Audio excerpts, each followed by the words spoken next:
pessoal, hoje nós novamente estamos aqui na monitoria e eu vou apresentar os últimos 3 exemplos dessa monitoria. Então, primeiro nós vamos abrir aqui o slide para apresentar esse exemplo 3, que vai tratar do flip-flop do tipo D com Enable e Reset. Esse exemplo ele é extremamente importante porque vai introduzir um dos blocos mais básicos e mais utilizado em sistemas digitais. O flip-flop é um elemento fundamental de armazenamento dentro de circuitos sequenciais. E para compreender o seu funcionamento, ele é essencial para a gente conseguir avançar no estudo que nós teremos nas próximas semanas, que é o de registradores, memórias, máquinas de estado e até mesmo algumas arquiteturas mais complexas que vão aparecer nas próximas unidades. Então, eu vou explicar aqui como vai acontecer aqui nosso vídeo. Primeiro, a gente vai seguir os slides para entender a parte teórica, conceitual. E em seguida, a gente vai abrir o VS Code, observar como é os códigos em VHDL linha por linha. Depois, a gente vai analisar o testbait, que é o arquivo usado para aplicar estímulos de simulação. E, por fim, a gente vai passar para os comandos no terminal para visualizar as formas de onda no GTK Wave. Aí, dessa forma, a gente vai fechar o ciclo completo de teoria, código, simulação. Então, aí vamos ter um vídeo bem robusto no final.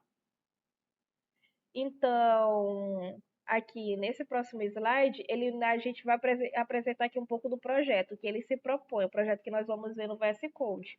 Então, aqui, o nosso objetivo é modelar, simular e entender o comportamento do flip-flop tipo D com 2 controles adicionais, como o Enable e o Reset. O Enable, que a gente também pode chamar de EN, até no código mesmo é chamado de EN, é responsável por controlar quando o flip-flop pode ou não aceitar novos dados. Já o Reset, chamado de RST, força a saída para zero, independente do que estiver acontecendo na entrada ou no clock.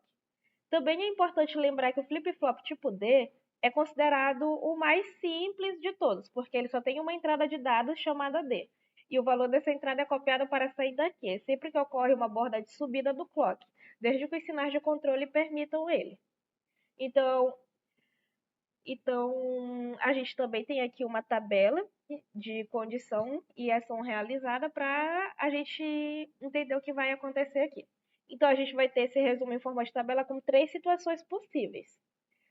Primeiro, quando o reset está em nível lógico 1, ou seja, o reset é ativado, a saída Q vai imediatamente para zero, e isso acontece sem esperar pelo clock, porque o reset que estamos usando aqui é do tipo assíncrono. Aí, na segunda condição, quando o reset está desligado, ou seja, em nível lógico 0, o enable vai estar ligado e em nível lógico 1. Nesse caso, a borda de subida do clock, Q, recebe exatamente o valor da entrada de D. E a terceira condição que vemos aqui na nossa tabela é quando o reset está desligado, mas o enable também está desligado. A saída simplesmente mantém o valor anterior, sem mudar. Então, mesmo que a entrada D sofra alterações. Aí essas 3 condições vão resumir como o flip-flop vai se comportar. E eles vão aparecer claramente quando a gente rodar lá as ondas no GTK Wave. Aí vamos ver um pouquinho aqui dos componentes que estão envolvidos e ver os sinais de controles principais. O principal é o clock, que no próprio código a gente pode ver por essa sigla aqui CLK. O flip-flop ele é sensível à borda de subida do clock, ou seja, ele só atualiza seu valor quando o sinal de clock faz a transição de 0 para 1. Isso vai garantir que todas as operações no circuito digital aconteçam de maneira sincronizada. O segundo é o reset, o RST, e que nesse exemplo aqui que nós estamos trabalhando é assíncrono. Ele atua imediatamente sem esperar pelo clock e serve para inicializar o circuito sempre no estado conhecido. Geralmente ele vai estar zerado. E o terceiro é o enable, que controla se o flip-flop deve ou não aceitar novos dados. E isso é muito útil em sistemas em que o sistema pode precisar armazenar informações apenas em determinados momentos, e em outros ele precisa simplesmente manter o valor anterior.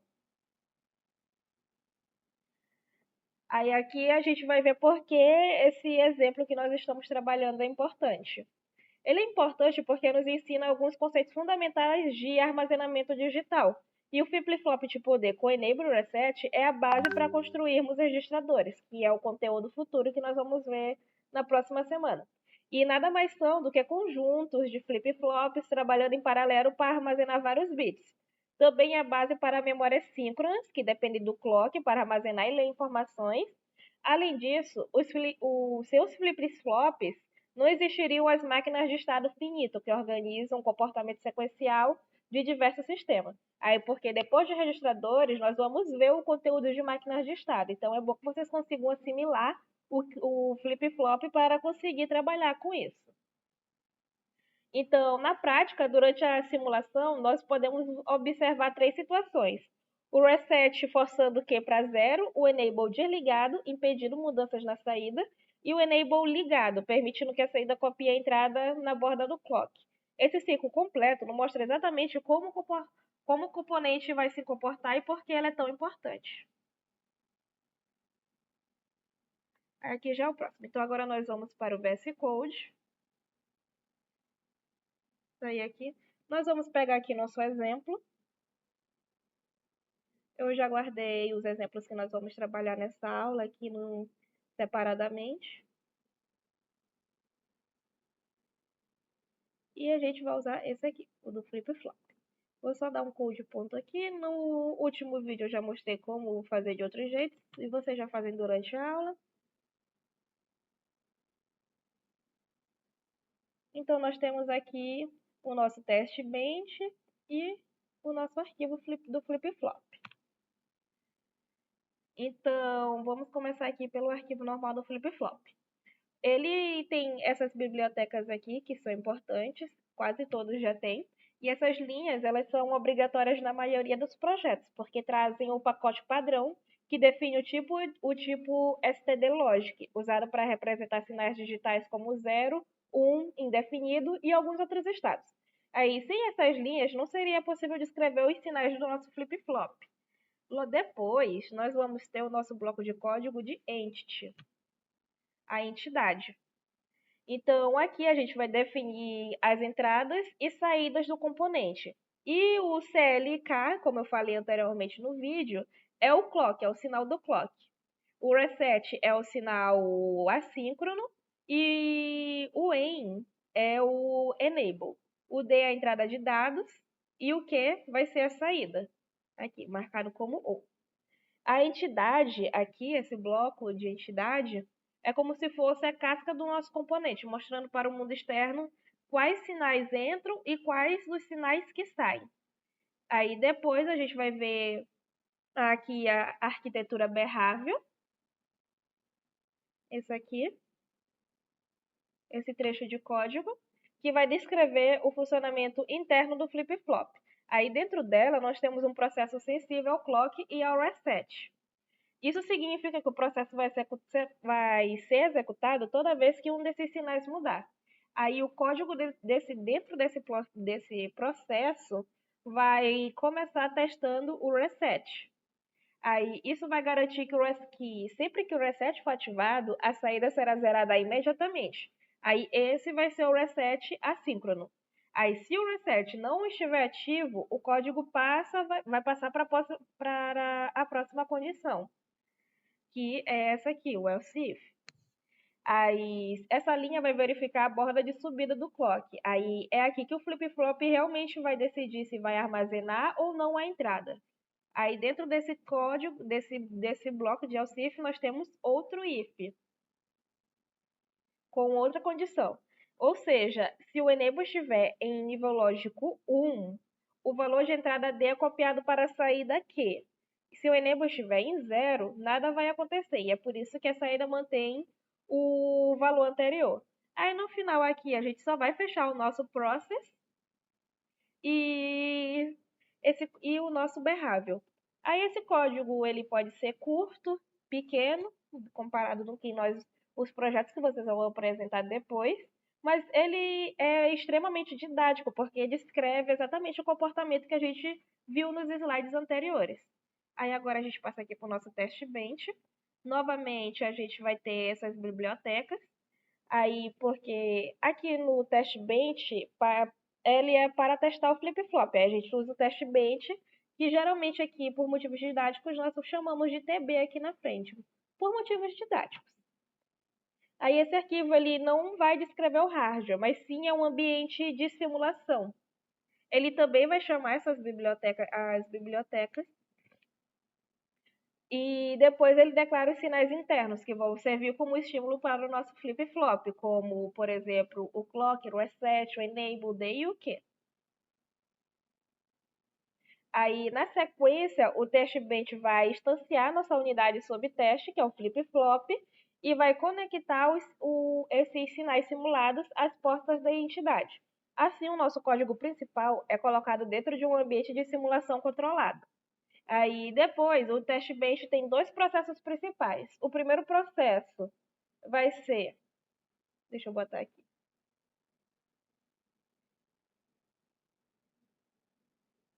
Pronto. Aí, o nosso primeiro processo é a geração do clock, que vai alternar o sinal do clock entre 0 e 1 a cada intervalo de tempo, geralmente uns 10 nanosegundos, e isso vai criar um relógio necessário para o flip-flop funcionar. O segundo processo é o de estímulos. É nele que nós aplicamos os testes, que é esse segundo aqui. E primeiro a gente vai ativar o reset para zerar a saída. Depois a gente vai desligar o reset e colocamos o enable em com D em 1 e depois mudamos o D para 0. Aqui. Aí depois nós vamos desligar o enable e tentamos mudar o D. E por fim a gente ligamos o enable de novo, que é toda essa estrutura de código aqui. Tudo isso com vários nanosegundos. Aí esse processo vai garantir que a simulação percorra todas as situações do nosso flip-flop. Aí agora nós vamos passar para os comandos no terminal. Abrir aqui o terminal. Sempre garante que vocês estão exatamente na pasta de vocês, ó, essa pasta aqui, porque senão pode não funcionar. E agora nós vamos colocar nossos comandos. No final vai ter um comando um pouquinho diferente, porque a onda sai melhor de um jeito mais didático com esse comando do que o que nós geralmente vemos na nossa aula. Mas vamos ver aqui. Então vamos fazer aqui o ghdl -a d flip flop.vhd. Aí aqui agora depois vamos fazer a mesma coisa, só que com o teste bench. Aí nós vamos agora fazer o ghdl -e novamente com o teste bench, só que sem a extensão.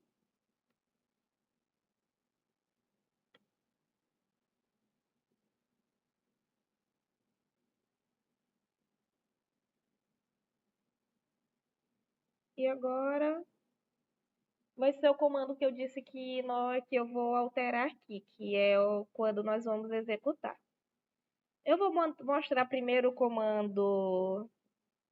comando normal que nós fazemos, porque vocês vão ver porque e depois mostrar o comando que eu vou trabalhar, porque o comando que nós vemos em sala de aula, as ondas não ficam muito bem definidas, não dá um tempo adequado para as ondas. E também ele trava aqui o terminal às vezes. Aí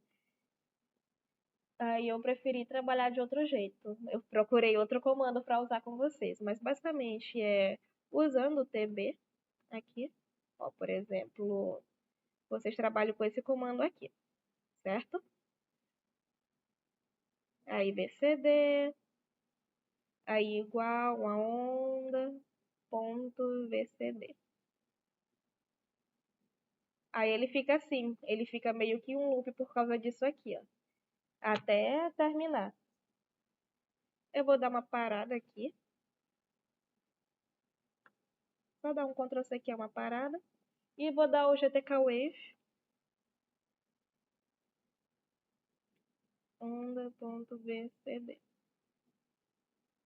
Geralmente é esse comando que vocês dão, certo? Porém, quando a gente for ver aqui as ondas, elas não saem do jeito que nós esperamos, ó. Elas ficam, nunca dá pra ver quando tá em 1 ou em 0. Então, o comando eu fiz modificado exatamente para esse exemplo, é esse aqui. Deixa eu fechar aqui o programa. Aí agora nós vamos ver o jeito que eu falei que eu achei melhor, mais didático para vocês observarem. Então, tirar aqui, vamos apagar aqui os arquivos que nós conseguimos para fazer novamente. Aí, ó, esse arquivo, desse jeito como geralmente nós fazemos com o VCD, geralmente dá esse problema aqui. Fica por muito tempo e nós não conseguimos ver as ondas adequadamente no GTK Wave.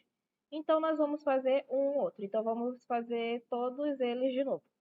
Ó, então, vamos fazer aqui novamente HDL, menos A, D, flip, flop, ponto VHD. Aí, vamos dar a mesma coisa para o teste bench, TB. Aí, agora nós vamos fazer a mesma coisa para o teste bench, só que sem a extensão. Vamos dar o menos E. Aí, agora, finalmente, vai vir o comando que eu disse que é diferente. GHDL, menos R. O R você já sabe que é run. Aí, vocês vão colocar o TB, o teste bench que nós temos. Aí, agora começa a ficar diferente, porque primeiro nós fazemos esse comando aqui, wave igual a onda, ponto GHW. O porquê eu botei GHW? É porque nos materiais que os professores mandam, é porque dessa vez eles não mandaram direto para vocês. Mas nesse material, eles geralmente dão com essa extensão aqui, que não tem problema, ele também é compatível com o GTK Wave. Aí eu só estou botando ela para vocês não se assustarem se algum dia vier com ela, não tem problema ter essa extensão aqui. Aí o grande pulo do gato está aqui nesse próximo comando, que é o stop time igual a 200 nanosegundos. Aí, o que basicamente esse stop time está fazendo? Ele vai definir que a simulação vai rodar até os 200 nanosegundos. Aí, esse tempo é um tempo que vai ser suficiente para nós conseguirmos ver as formas de ondas do flip-flop. Aí, nós vamos executar aqui, ó. Vocês podem ver que ele já é bem diferente. Ele só faz uma vez e já dá um stop aqui, ó, ao contrário desse aqui. Aí, depois, nós vamos fazer o GTK Wave, onda, ponto. Dessa vez, nosso ponto é GHW, porque eu gerei um arquivo GHW. Então, não se esqueçam disso se forem fazer. Aí, eu abri aqui o meu GTK Wave. Vamos abrir aqui agora o formato das ondas.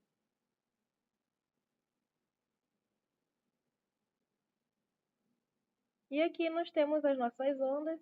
Podemos até fazer uma coisa que eu gostei muito. Isso aqui, ó. Para saber quando está em 1 e 0. Antes não dava para ver, ó. Agora dá para ver tudo certinho e dá para ver que ele vai só até os 200 nanosegundos, que é o tempo suficiente para nós testarmos.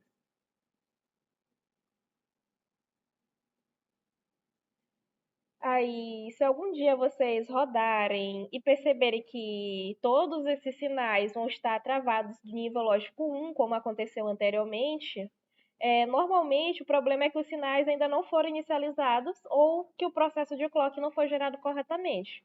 Aí, aí tem dois problemas. Ou a simulação acabou rápido demais por falta de um stop time, que é esse comando que eu mostrei para vocês, ou é algum problema na sua lógica de código. Aí vocês sempre testam o stop time, dando mais tempo para o seu código rodar ou menos tempo, para ver se esse é o problema.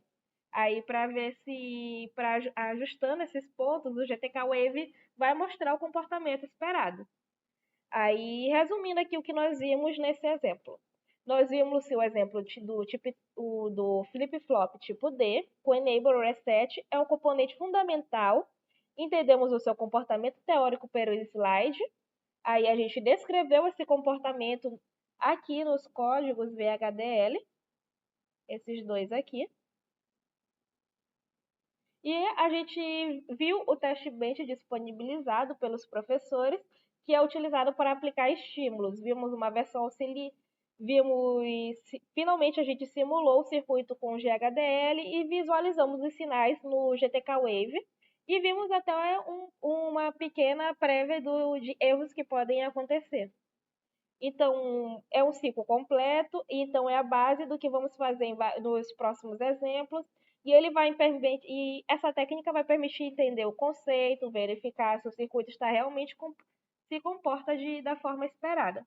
Então, é aqui que ficamos com o flip-flop tipo D, e agora vamos passar para o próximo exemplo.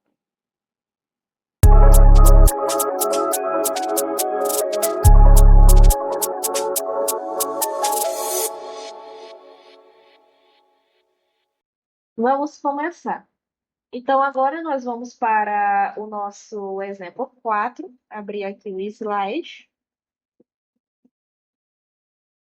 Que esse exemplo 4 é a implementação de um multicomplexador 4 para 1 em VHDL, usando a estrutura case. A ideia vai ser entender o conceito de MUX. E, pessoal, vou começar a me referir em algumas partes de a multiplexador como MUX. Então, quando eu falar MUX, é um multiplexador. Então, a ideia é entender esse conceito do MUX, porque usamos case para descrevê-lo de forma limpa e sintetizável, e depois nós vamos ver a simulação no GTK Wave para confirmar o comportamento. Então, esse projeto tem como objetivo modelar e simular um multiplexador de 4 para 1, em que uma entre quatro entradas é conduzida para a saída conforme um seletor de 2 bits. Vamos usar a estrutura cases VHDL, porque ela vai trazer mais legibilidade, clareza e uma síntese mais eficiente, o que vai ajudar tanto no entendimento quanto no resultado do hardware gerado pelo sintetizador. Então, primeiro, o que é um multiplexador MUX? Priscila e Diego já explicaram para vocês, mas explicando novamente, o multiplexador é um circuito de seleção de dados. Então, a pergunta que ele responde é essa, a pergunta que está aqui no slide. Qual entrada você quer passar para a saída agora? Tudo dele vira através dessa pergunta. Qual entrada você quer passar para a saída agora? Então, no nosso MUX de 4 por 1, nós temos 4 entradas de dados, e aqui, no exemplo que nós vamos mostrar, que é I0, esse I é de input, então I0, I1, I2, I3, e 2 bits de seleção, que vai formar o vetor cell e pertencente a esse conjunto aqui. Então, nós temos o 00, o 01, o 0 e o 1. E a saída Y vai receber exatamente o valor da entrada IX. E o X vem lá da matemática, sabe? Quando é aquele caso que não é nenhuma dessas opções aqui, então é IX. Então, ele vai corresponder ao valor atual de céu. Por exemplo, se céu for igual a 00, aqui, esse primeiro, a saída vai receber I0. Se for igual a 01, a saída recebe I1. Se for igual a 10, recebe I2. E se for igual a 1, vai receber I3. Aí, por que a gente está usando a estrutura case em específico? Porque vocês sabem que em VHDL nós poderíamos muito bem descrever o MUX com um else if, um with select e o case, que é o que nós estamos utilizando aqui. A gente está utilizando o case porque ele é ideal quando estamos diante de valores mutuamente exclusivos, como, por exemplo, 4 padrões de seletor, que é o que estamos utilizando aqui. Ele vai evitar a inferência acidental de LET, que já foi explicado por Diego e por Priscila, o porquê isso é ruim, melhora a legibilidade e, na síntese, costuma gerar árvores de multiplexadores balanceadas. Além disso, vai ficar muito fácil de expandir para o MUX 8 por 1 ou 16 por 1. Esses daqui vai ser estruturas mais complexas, vocês vão utilizar em futuras aulas ou no projeto de vocês futuros. A gente está aqui começando com 4 por 1 para fins didáticos. Aí também vale lembrar que o contexto da aula, tanto o if quanto o case, são estruturas sintetizáveis quando usadas corretamente. Uma prática importante é cobrir todos os casos e sempre ter um ramo default. O que é esse ramo default? Nós vamos ver ele lá no código, mas no case, isso vai significar incluir o when others, que é para garantir uma descrição completa e determinística, evitando alguns lados indesejados. Então, mesmo que nós tenhamos a nossa lógica já esteja bem completa, é sempre bom botar, porque a gente nunca sabe se pode ter algo que fugiu de nós. Então, algumas aplicações do MUX 4x1 aparecem em vários lugares, como, por exemplo, CPUs e ALUs para a seleção de operandos, comunicação digital para a seleção de canais, interface com sensores, FSMS, que a gente vai ver no próximo exemplo, para decidir caminhos de dados, e barramentos de memória para controle de leitura e escrita. Aí, na simulação, a gente espera ver algo bem direto, como sempre que o seletor cell muda, a saída Y vai mudar imediatamente para refletir a entrada correspondente. E como o MUX é lógica combinacional pura, ele não vai depender do clock. A mudança ocorre assim que o simulador resolve a nova condição. Então, é comum considerarmos isso instantâneo na simulação, desconsiderando detalhes de atraso físico. Aí, agora que a gente já colocou aqui, já viu o slide, vamos passar para o nosso VS Code.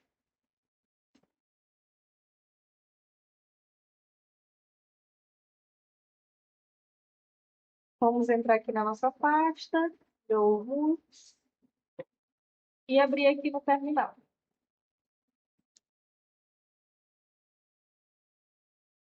Pronto. Vamos começar por aqui. Aí vamos explicar o nosso código. Então, nós temos essa descrição sintetizável, porque nós temos o sintetizável e temos o teste bench. Então, primeiro nós temos as nossas bibliotecas. A gente começa importando essas bibliotecas padrão IEE e o pacote stdlogic, que vai definir os tipos stdlogic e stdlogic vector usados em sinais digitais. Depois nós temos a nossa entidade, que vai definir a interface do componente, as entradas e as saídas. Depois, nós temos as nossas portas da entidade, que primeiro nós temos 4 entradas de 1 bit, que são essas 4 aqui. Temos o nosso seletor de 2 bits. O mais significativo é o C1 e o menos significativo vai ser o 0. E depois nós temos a nossa saída do MUX, que é Y.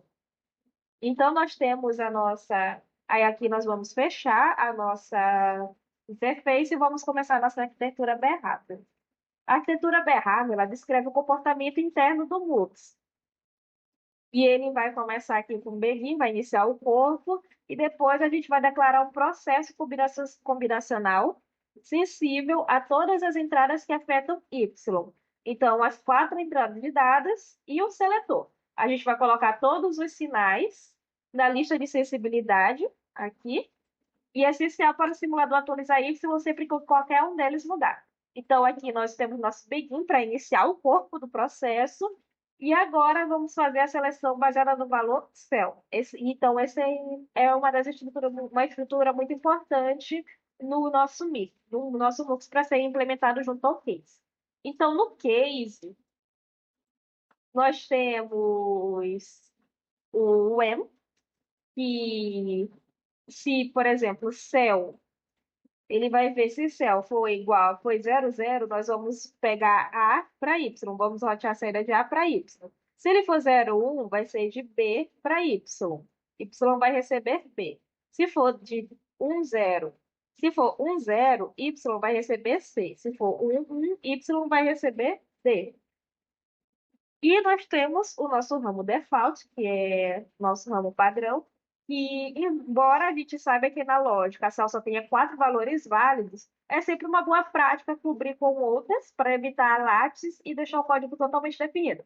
Aí aqui nós definimos y para 0 em qualquer situação não prevista. Aqui. E é esse x.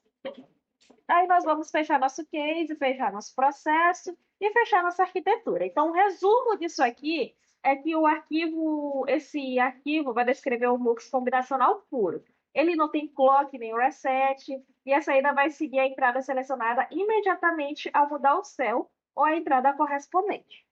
Aí agora nós vamos passar para o nosso teste bench. Então, nós temos aqui a nossa biblioteca. Nós vamos usar as mesmas bibliotecas, porque o teste-based também manipula os sinais STB Logic.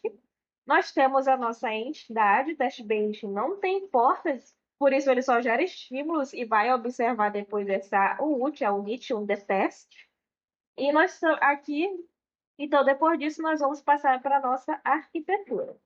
Começamos com uma arquitetura de simulação. Então, a gente vai ter alguns sinais aqui na nossa arquitetura, que vai ser os sinais que vão dirigir as entradas do MUX, que são esses daqui. Esses aqui.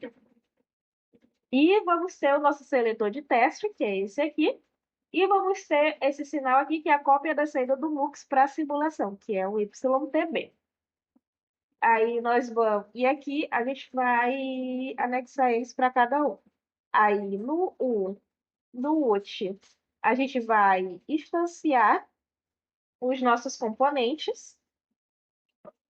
A gente vai se instanciar o componente que acabamos de descrever com o port map, ou seja, vamos criar um mapeamento de portas, os sinais do teste bench que alimentam a UT e YTB vai receber a saída. E depois nós vamos passar para os nossos processos de estímulos. Vamos dar um begin. Dentro da arquitetura, a gente vai abrir um processo sem sensibilidade para gerar sequência temporal. E primeiro vamos definir valores fixos para as entradas, compatível com a simulação que nós vamos ver, que são essas daqui. Aí esses valores vão ser úteis para enxergar nitidamente as trocas na saída conforme o seletor muda. Em seguida, a gente vai ver o select TB de 10 em 10 nanosegundos. Então, nós temos um para cá. Aí aqui, a cada janela de 10 segundos, ele deixa a série estabilizar e facilita a visualização no GTK Wave. Aí depois nós vamos ter, por fim, a gente vai parar nossa simulação aqui com o wait e vamos fechar o nosso test bench. Agora vamos fazer os nossos comandos no GTK Wave. Então, GHDL, "-a". Aí aqui é uma coisa boa de ensinar para vocês isso, porque vocês podem ver em futuras aulas. É porque, tipo assim, nós temos o comando que é esse aqui, o menos menos std igual a 08. Esse comando ativa o modo VHDL 2008. Aí, embora esse exemplo específico ele não vai depender necessariamente dele, o uso pode ser abordado mais nas aulas, nas próximas aulas. Então, é só para mostrar para vocês mesmo, caso em algum momento vocês recebam um exemplo que utiliza do VHDL 2008. Então, agora nós vamos continuar aqui colocando nosso MUX.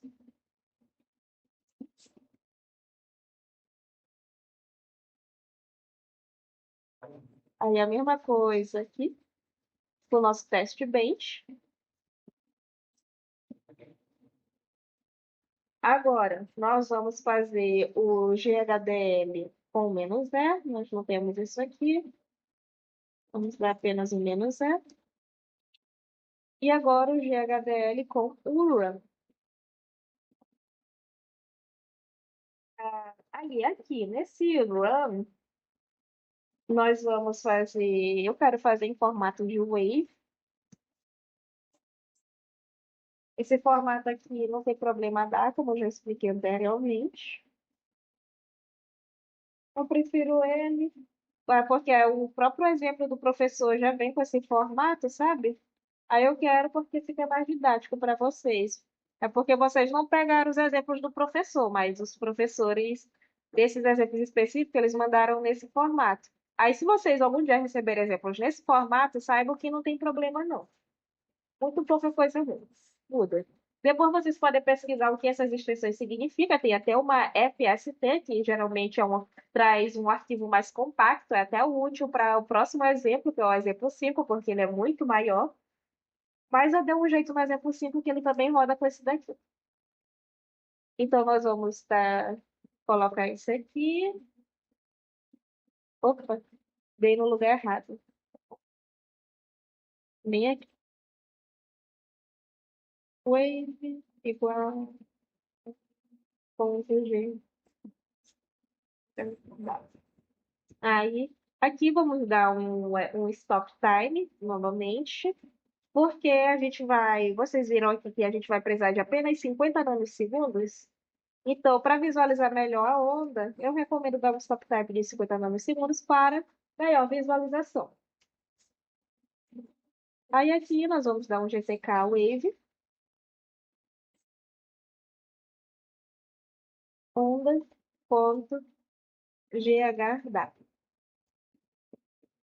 para visualizar as ondas.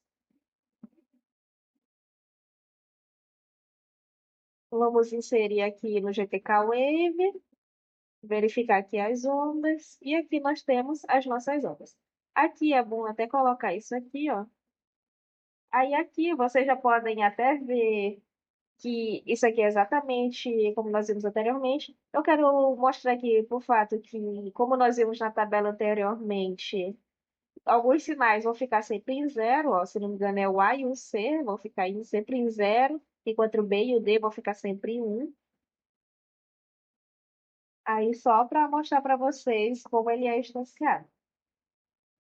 Então, aqui uma coisa que é bom explicar também é que pode parecer instantâneo. É que em VHDL, esses processos combinacionais são atualizados em data cycles. Acredito que foi Priscila que explicou isso para vocês quando ela introduziu o conceito de tempo, nanosegundos, milissegundos, a diferença entre eles. Então, esses processos combinacionais são atualizados em data cycles dentro do mesmo instante simulado. O que na visualização dá uma sensação de troca instantânea. Aí, como o nosso MUX ele não vai depender de clock, então não aborda de relógio para aguardar. Aí, aqui a gente trocou o CLTB, a lógica do case é reavaliada e Y vai receber a nova entrada selecionada. Isso está em linha com o que os slides já anteciparam sobre o comportamento esperado de um circuito combinacional puro. Aqui, com isso aqui, nós vamos finalizar o nosso exemplo 4 de multiplexador usando o case.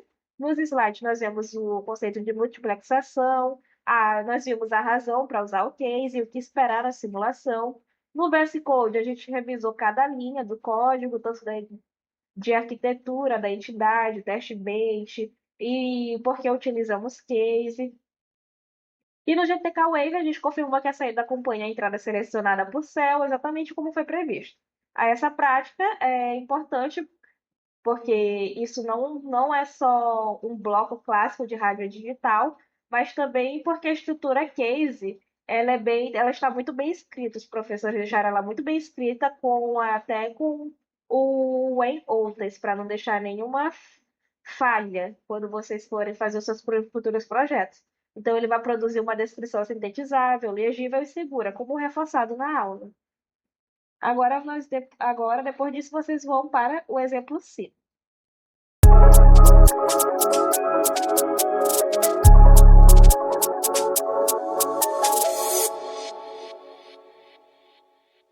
Agora, pessoal, nós vamos para o nosso último exemplo, o exemplo 5, que vai tratar de máquinas de estados finitos do tipo Moore.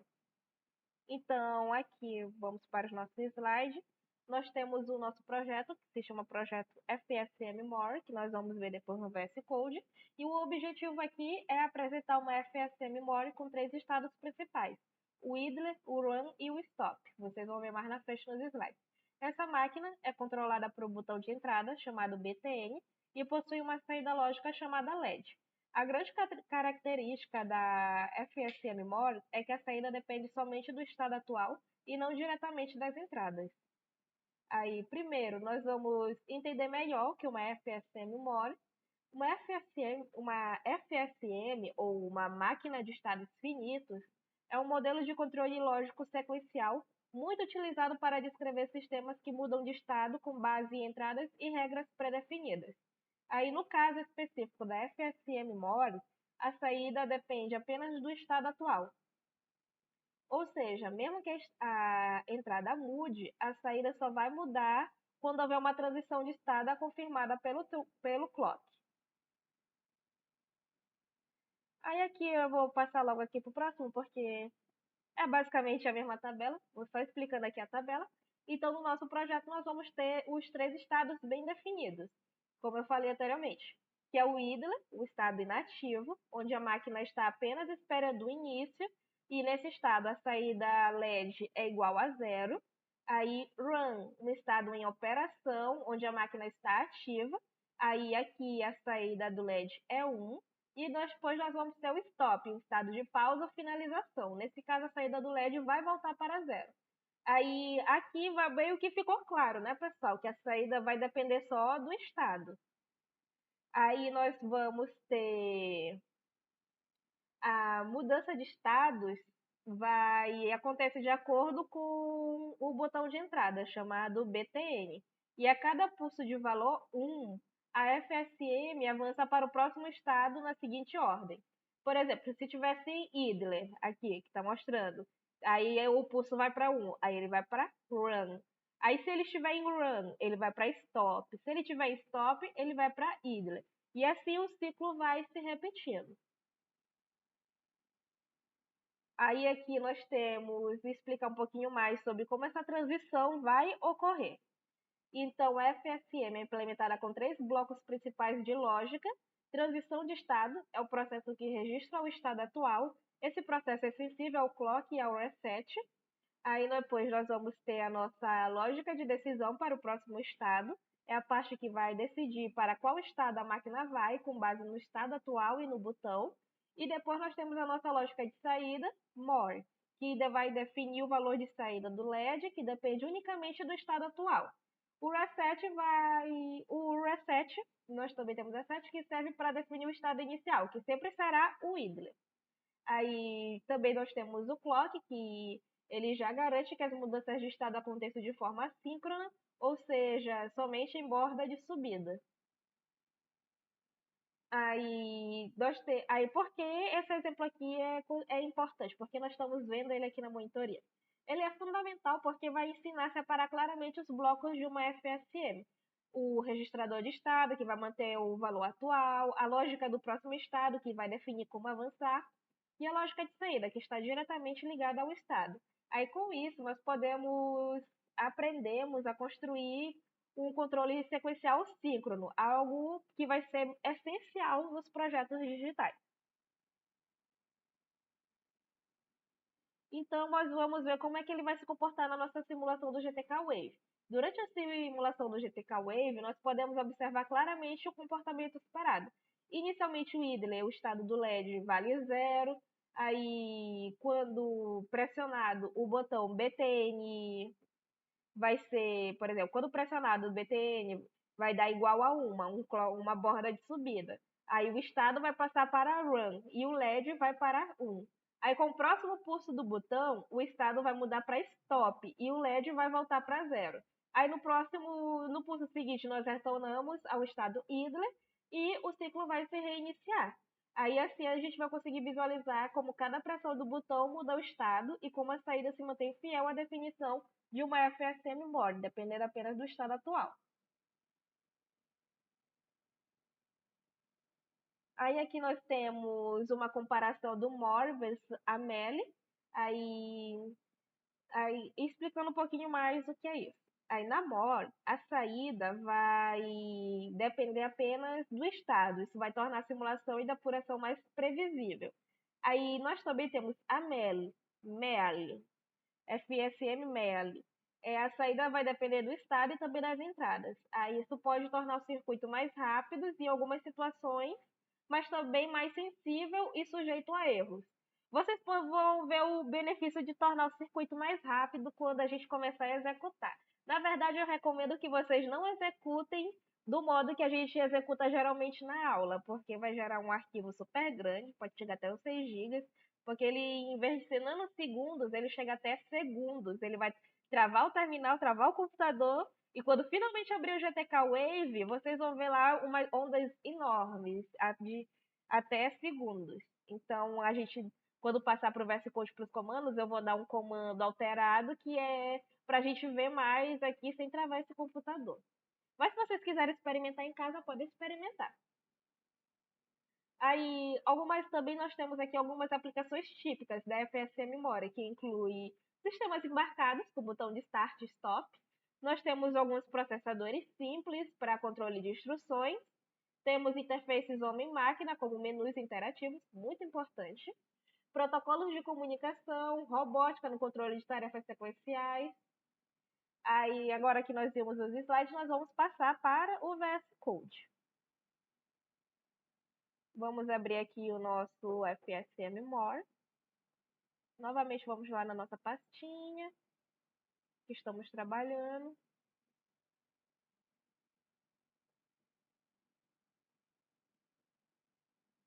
Abrir ela aqui no VS Code.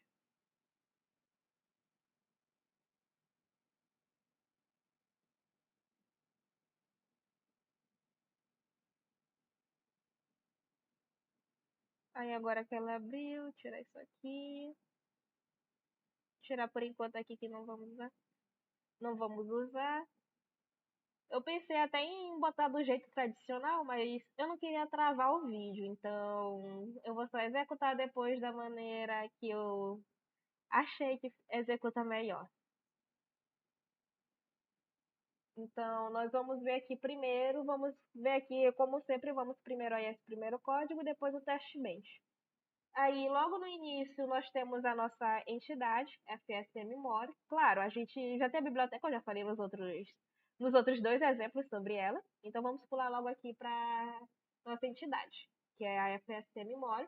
E aqui nós vamos declarar as entradas e saídas do circuito, em que o clock, novamente, é o sinal de clock, que aqui sincroniza todas as mudanças de estado. Nós temos o RST, que é o reset, usado para inicializar a máquina, sempre no estado de idle. Temos o BTNT, que é o botão, a entrada de controle, que representa o botão que avança os estados. Nós temos o LED, que vai ser a nossa saída, que é controlada pelo estado atual da máquina. Aí essa daqui vai ser a nossa interface do nosso componente e vai ser o que vai conectar o nosso circuito aqui depois, aqui no teste bench. Aí depois nós vamos ter a nossa arquitetura Behavior e dentro dela nós vamos ter uma definição de estados. Vamos criar um tipo enumerado chamado state type e esse tipo pode assumir 3 valores: idle, run e stop. Usar um tipo enumerado em VHDL é muito útil, porque torna o código mais legível, pode evitar a confusão com números binários. E assim, quando o sintetizador gerar a lógica, internamente ele codifica os estados em bits, mas para nós nos códigos os nomes vão ficar mais claros. Aí depois nós vamos ter os nossos sinais internos. Então nós vamos declarar aqui 2 sinais, que é o state e o next state. Next state. O state aguarda o estado atual em FSM, enquanto o next state guarda o próximo estado, calculado pela lógica de transição. É meio que parecido com uma lógica de ponteiros, de estruturas de dados. Aí essa separação é fundamental em máquinas de estado, porque precisamos ter o estado atual e ao mesmo tempo já preparar qual será o próximo. Depois nós vamos ter o nosso processo de transição de estado. Então, o primeiro processo é o registrador de estado, aqui. Ele vai ser sensível ao clock e ao reset. Então, ele vai funcionar assim, dessa maneira aqui. Se o RST é igual a 1, então o estado atual, state, é imediatamente colocado em idle. Idle, state vai receber idle. Isso acontece de forma assíncrona, ou seja, independente do clock. Se não houver reset, mas houver uma borda de subida de clock, por exemplo, se não houver reset e sim uma borda de subida, aqui como está referenciado por esse leasing edge, então o state passa a ser igual a next state. ok? Então esse processo vai ser o coração aqui da nossa lógica, porque é aqui que realmente onde o estado vai avançar, onde nós vamos ter a nossa mudança de estado, nosso ciclo. Aí depois nós vamos ter o nosso processo de lógica do próximo estado. Esse segundo processo vai usar uma estrutura case para definir as transições. Aí quando o estado, por exemplo, nós temos aqui o case, nós temos o case, e quando o estado é idle, vai ser se btn igual a 1, o próximo estado será run. Aí, se não, ele vai permanecer em idle. Se ele vai sempre ficar verificando aqui. Aí, se for run, quando o estado é run, aí ele vai verificar novamente se o botão é igual a 1, se btn está igual a 1. Aí o próximo estado será stop, se isso se mostrar verdadeiro. Se isso não acontecer, vai permanecer em run. Aí aqui nós temos e se for stop. Se for stop, nós vamos ter aqui quando for stop, na verdade. Quando for stop, se o btn é igual a 1, o próximo estado volta para idle. Então nós atribuímos o próximo estado, o idle para o próximo estado. Se não, o próximo estado continua sendo stop. Ok? Aí, claro, nós, como eu falei anteriormente, nós temos o nosso when outers também é muito bom. É usado como segurança para garantir que nunca fique em um estado inválido. Aí aqui nós vamos voltar para idle.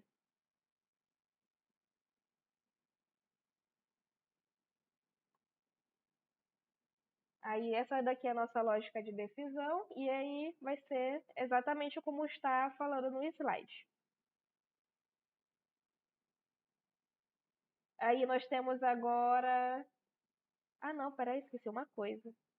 Nós temos esse daqui, esse último processo aqui, o processo de lógica da saída MOR. Esse daqui é um terceiro processo que é escrito com case, mas dessa vez não vai depender do botão, apenas do estado. Então, se o estado for idle, o, o 0 vai ser atribuído ao LED. Se for igual a run, 1 vai ser atribuído ao LED. E se for igual a stop, 0 vai ser atribuído ao LED. É igual aquela tabelinha que eu mostrei para vocês no slide. É basicamente aquela tabelinha em forma de VHDL. E é só isso mesmo, bem fácil de entender. Aí isso daqui vai garantir que a saída seja puramente função do estado atual, confirmando que vai se tratar de uma FSM mole. Agora sim podemos passar para o nosso teste bench. Aí aqui nós temos o nosso teste bench usado para simulação. Ele não é sintetizável, ou seja, ele não vai para o FPGA. Ele serve para gerar sinais de entrada, rodar o FSM e observar os resultados no GTK Wave. Então, aqui nós temos a nossa entidade, a declaração da nossa entidade dos test bench, mas ela vai ficar sem portas. E isso acontece porque o test bench não vai precisar se conectar no mundo externo, ele é apenas um ambiente de simulação. Aí depois nós vamos ter o nosso componente extension. Então, dentro da arquitetura, nós vamos declarar os sinais que vão ligar ao Dutch, que é o Device On Test, ou seja, o FSM More, que é esse aqui. Então, depois nós vamos instanciar a entidade principal, conectando o CLK-TB ao CLK. Ó, aqui, ó, nós estamos aqui conectando eles. Aí daí o reset TB ao reset, o BT TB ao botão e observando a saída do LED.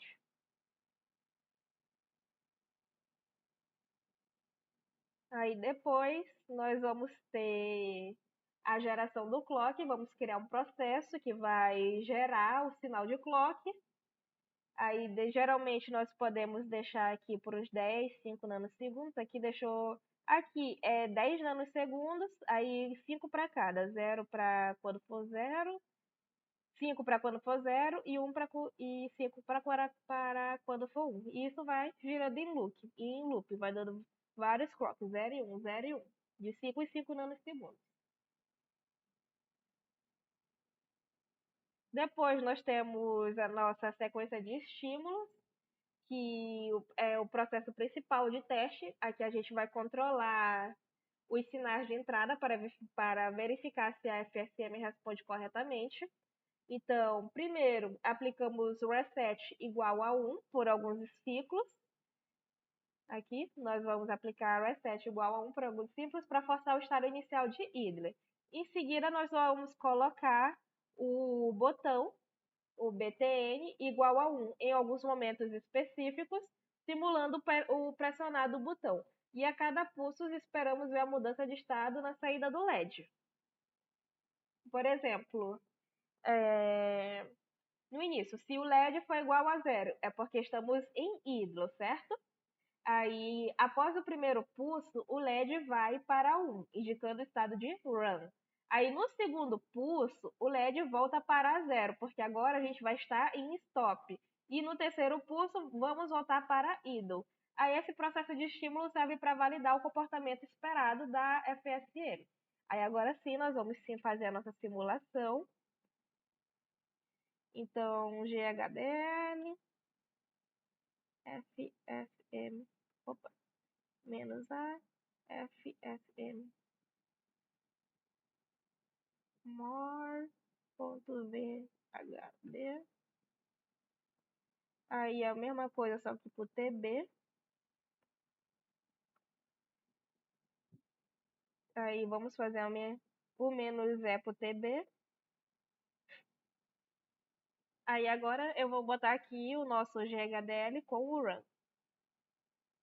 O run, novamente, como eu expliquei lá no slide, esse exemplo específico, se vocês forem gerar do modo como a gente gera em sala de aula, vocês vão ter um arquivo muito grande, que vai exigir muito processamento, tanto do terminal quanto do seu próprio computador aqui, e o GTK Wave pode até não suportar.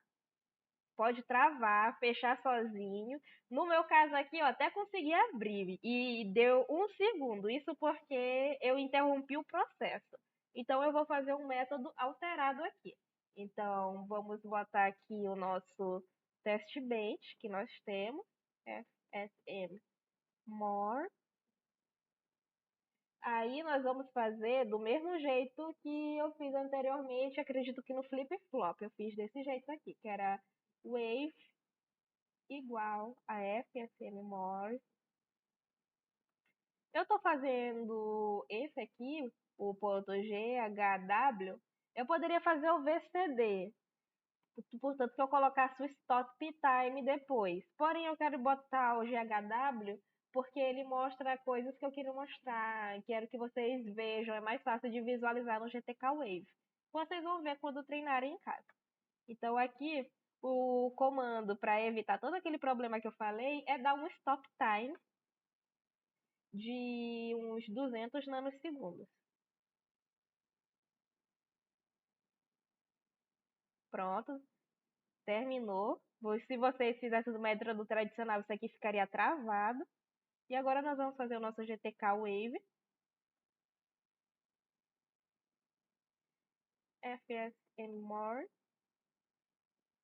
Opa, eu esqueci.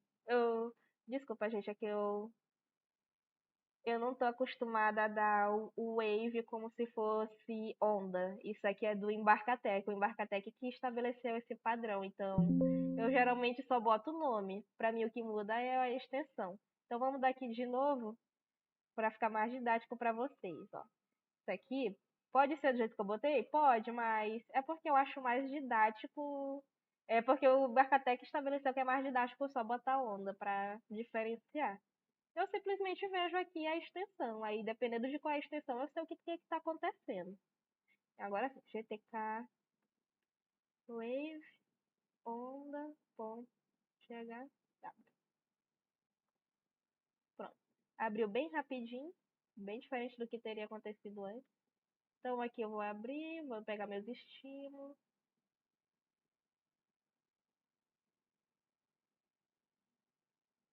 Pronto.